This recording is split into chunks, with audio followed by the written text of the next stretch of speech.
Mga kayaya boy, papandaw tayo ng pante ngayong gabi. Kasi kailangan natin pandawin ng gabi yan.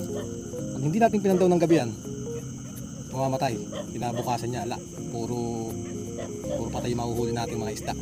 Kaya papandawin natin ngayong gabi. Diba? Let's go! Okay, 1 point.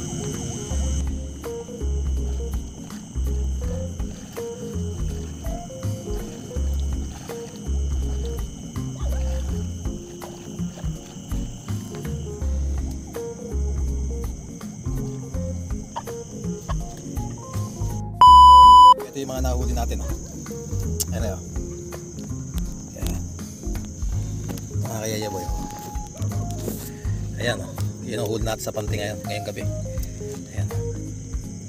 Diba? Ayos na ayos, ano. Kasi pag hindi natin pinandaw yan, bukas yan, eh kulang na i-cremate yan. Ayan, oh. Ganda, diba? Ayan, kayaya boy, oh. Yun, ganda, oh. Okay, alright, yeah boy.